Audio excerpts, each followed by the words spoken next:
Hey, and welcome back to Ascension with V, where we talk about spirituality, ascension, and everything in between. I'm your host, Stashia Jeanette, aka V, and today I'm going to talk to you about whatever it is that God Source Universe wants me to speak on today. As always, I'll give the disclaimer. I can set out with an intention of what to speak on, but usually God Source Universe kind of comes through and hijacks the channeling, and we just end up going off on some other topic of choice. But I do want to talk about a thing of keeping the shadow self integrated with your light self, because it frequently, now again, I can only speak from experience or my experiences or things that I'm currently going through or experiencing.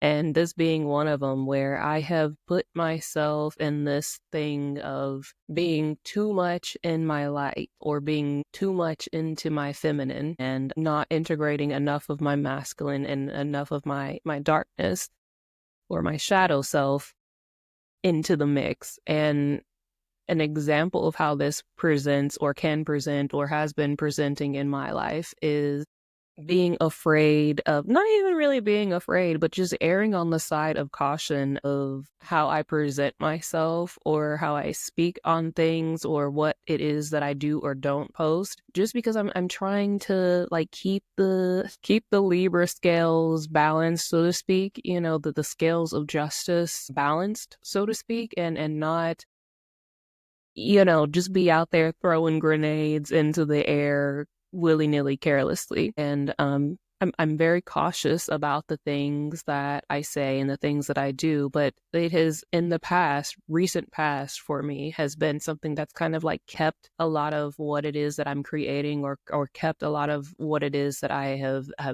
written or said or channeled or something of this nature kind of locked away and me not posting it because of this sort of kind of being too much in the light and not allowing my shadow side, my dark side, to have its role, to have its part. And we are one, and we have made this contract within one another to have that equal give and take, that equal role play in my everyday life. And that's so essential because, again, without it, you have this thing of where you're frequently trying to, like I said, not tip the scales. And that's fine. You should still obviously take in consideration what it is that you're putting out there, but not to the point of where it puts you in the freeze mode of everything that you do, because at the end of the day, not everything that you do is going to be liked by everybody. I mean, that's just point blank period what it is. No matter what it is that you're doing, it doesn't matter if you're just giving away billions upon billions to charities, like somebody's going to be triggered by that. Somebody's going to be upset by that. Somebody's going to have something to say about that. And that's just what it is. And I think having that awareness of you're not for everybody and neither is your content, that is the part that having your equal parts balanced can be okay with, can kind of take that and say, all right, that's fine, but I'm still going to be me, and I'm still going to do what I came here to do, and I'm still going to post what it is that I've been intuitively led to post, or I'm still going to create whatever it is that I've been intuitively, divinely led and told to create. Without this thing of needing to feel like, I not post that because I don't want to rock the boat type thing. You can more easily step into that flow of being like, it is what it is. And that's something that I have been working more on with myself currently to integrate in to my everyday life, is allowing that unity and that harmonious flow with my dark and light, with my masculine and my feminine, because my example of being too much in the feminine is like, well, I'll just like I'm just surrendered, and everything that's meant for me will come to me. And pause, because there is, not everybody has the same gifts, and there are some of us who are just really good master manifestors and very much in tune with whatever it is that we need, right? Understand that I'm saying need.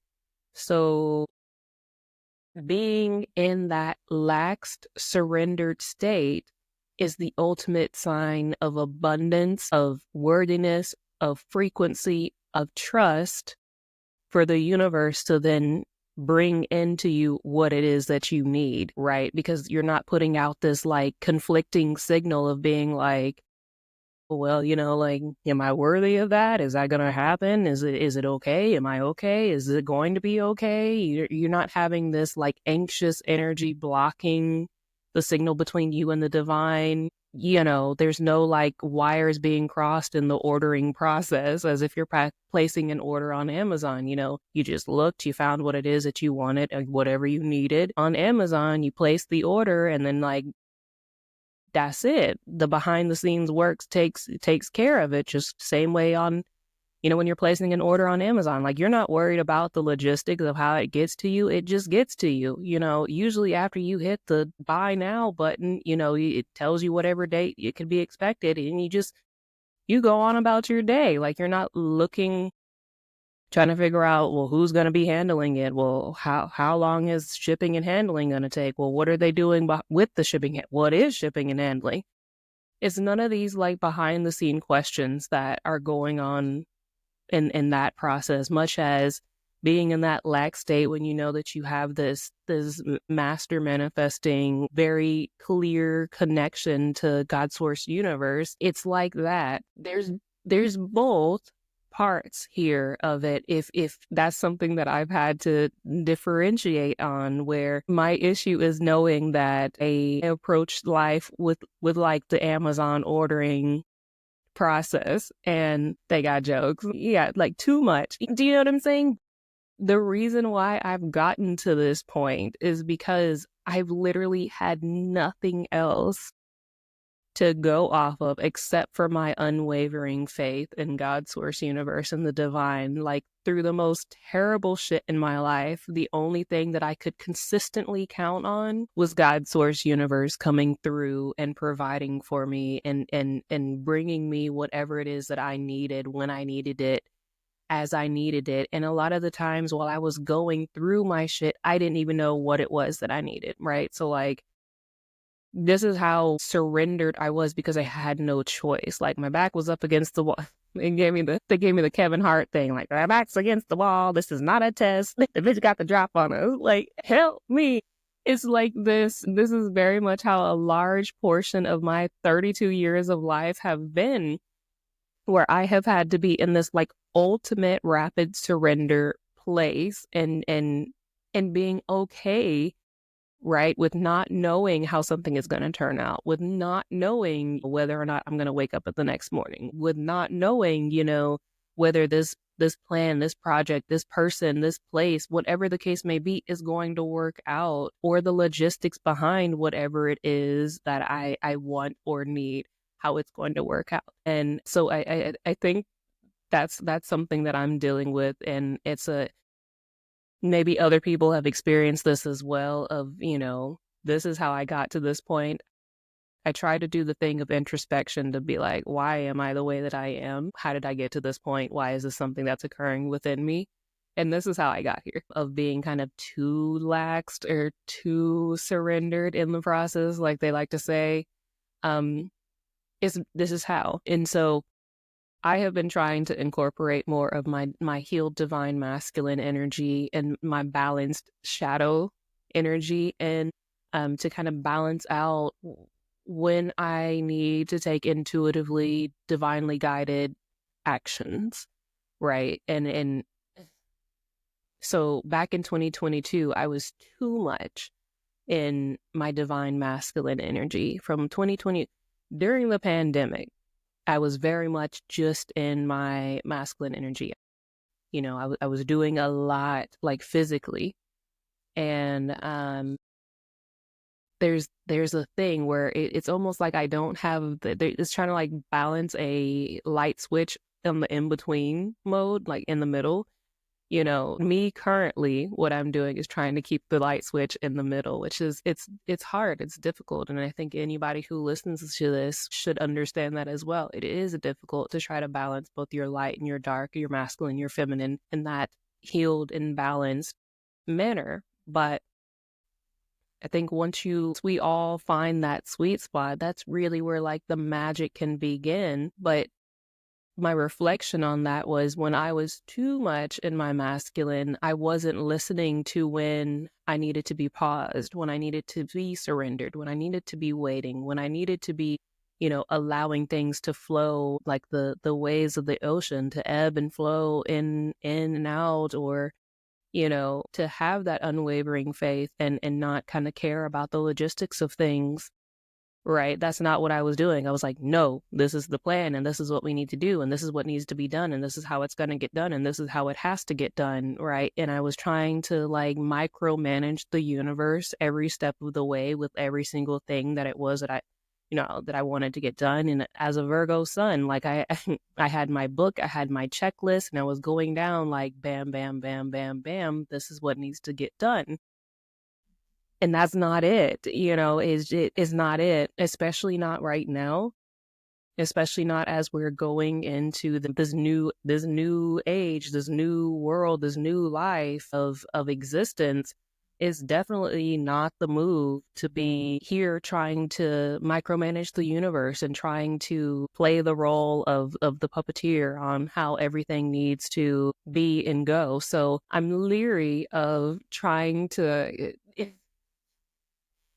reintroduce my masculine energy back into my life, but I'm going about it in a different manner this time, trying to very easily and effortlessly interconnect and weave the aspects of my healed masculine into this process, and allowing the two, I like to say the emperor and the empress, to co-create with God source universe, rather than the masculine wanting to, grab the pen and paper and the checkbook and be like, all right, and so from 9 to 2, we're going to be doing this, and at this time, and at this time, and at this time, this is what happened, because that's great from like a logical standpoint, to have everything written down and to try to like time block this, that, and the third of things. But in a spiritually based world, it just does not work. And I've tried it. And if it's working for you, great,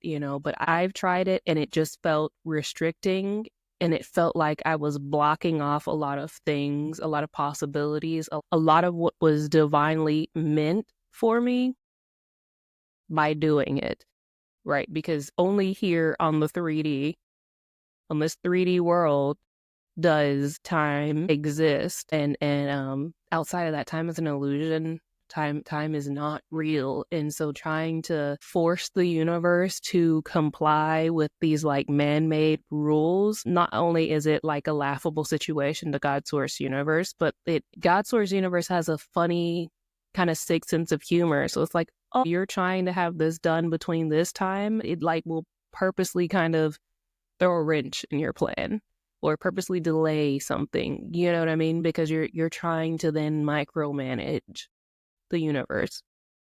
So I have learned my lessons from that perspective, but there are things now where I'm like, okay, when I feel the nudge to do something, when I feel the nudge to post something, when I feel the nudge to speak on something, I do it then. Even if it's like 1 or 2, 3 o'clock in the morning, I do it, because that's me listening, having my feminine energy be aware to the intuitive instructions and divine guidance that I'm getting in that moment. And that's me allowing the emperor, my divine masculine energy, to take that action right then. So having this very beautiful ebb and flow, co-creative relationship between my masculine and my feminine, my emperor, my empress, my dark and my light, it's a really beautiful culmination that is coming about. And I just wanted to speak on that and tell you guys that this is something that I'm going through. I like to try to bring you into my little crazy world of things that are happening, so that, anybody that comes after me, you guys can kind of look back on these podcasts and these episodes and these videos and say, oh, I get it, and everything that I'm creating right now. It might not make sense at this moment, but at one point it will. And that's what I'm doing this for, is so that other people who come after me don't ever have to wonder what's happening, why is this going on, what do I do now, and how do I get there? And that's it. Anyways, I hope this was helpful. Until the next time. Also, don't forget the New Earth Guidebook to Healing and Ascension has launched on Amazon. And you can get it there in both the Kindle or the paperback version, but I highly recommend the paperback version so you can feel the energy that I've put into it. And then also don't forget you can sign up for my Shadow Work 3-month package, and you will get the Shadow Work 101 course involved in it. I'll enroll you in it pro bono. And yeah, a lot of great things coming around, you guys. So don't forget. And you can join the Patreon for all the other things, the long form oracle readings and going live, doing live streams at some point in the spring. All right, guys, I'll see you on the next one. Peace, squad.